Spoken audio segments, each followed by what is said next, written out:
Chers amis, bonjour et bienvenue à cette chronique du dimanche matin sur les sentiers de Dieu. Aujourd'hui, je vous invite à entrer dans la consolation de Dieu vers un renouveau de vie. Lecture de l'Apocalypse de Saint Jean. Moi, Jean, j'ai vu un ciel nouveau et une terre nouvelle, car le premier ciel et la première terre s'en étaient allés, et de mer, il n'y en a plus. Et la ville sainte, la Jérusalem nouvelle, je l'ai vue, qui descendait du ciel, d'auprès de Dieu, prête pour les noces, comme une épouse parée pour son mari. Et j'entendis une voix forte qui venait du trône. Elle disait : Voici la demeure de Dieu avec les hommes. Il demeurera avec eux, et ils seront ses peuples, et lui-même, Dieu, avec eux, sera leur Dieu. Il essuiera toute larme de leurs yeux, et la mort ne sera plus. Et il n'y aura plus ni deuil, ni cri, ni douleur. Ce qui était en premier s'en est allé. Alors celui qui siégeait sur le trône déclara : Voici que je fais toutes choses nouvelles.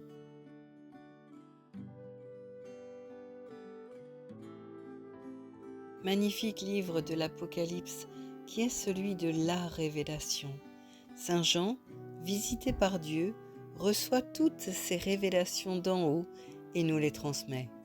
Il nous partage cette belle espérance qui motive chaque croyant, l'épouse du Christ, le peuple de Dieu, de vivre avec Christ sa résurrection au-delà de la mort.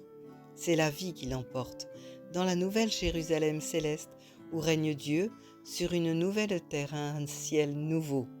C'est un mystère, celui de la foi en Jésus-Christ, qui promet qu'à sa suite enfin, les larmes, le deuil, les cris auront disparu, car, dans le même temps, la mer disparaîtra, celle qui symbolise la mort, celle qui renferme le péché de l'humanité entière, selon Michée 7,19 qui nous dit : Il aura encore compassion de vous, il piétinera nos fautes.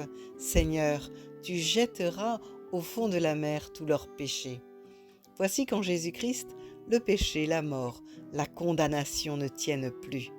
Il a sacrifié sa vie pour qu'une nouvelle vie en lui nous soit proposée. Alors, même si nous ne sommes pas encore sur cette nouvelle terre, un renouveau est déjà possible. Nous pouvons déjà goûter à une consolation prémisse de la promesse de cette révélation. En effet, dans Jean 16, 13, déjà, Jésus promettait d'envoyer, après son départ, le Consolateur, le Saint-Esprit. La différence réside dans le fait qu'ici-bas, le Consolateur n'est pas celui qui essuie toute larme, mais celui qui nous conduit dans toute la vérité.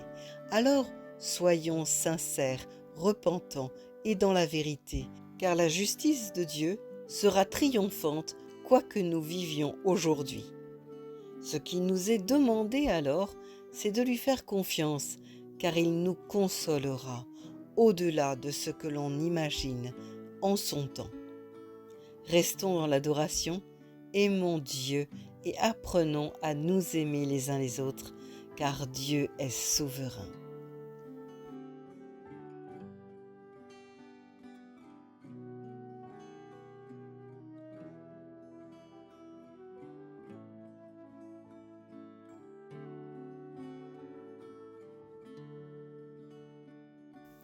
Notre Père qui es aux cieux, que ton nom soit sanctifié, que ton règne vienne, que ta volonté soit faite sur la terre comme au ciel. Donne-nous aujourd'hui notre pain de ce jour. Pardonne-nous nos offenses, comme nous pardonnons aussi à ceux qui nous ont offensés. Ne nous laisse pas entrer en tentation, mais délivre-nous du mal, car c'est à toi qu'appartiennent le règne, la puissance et la gloire, pour les siècles des siècles. Amen. Si ce message vous a encouragé ou si vous pensez qu'il peut encourager un de vos proches, partagez-le. Mettez le petit pouce afin de bénir un plus grand nombre et booster cette vidéo dans les algorithmes.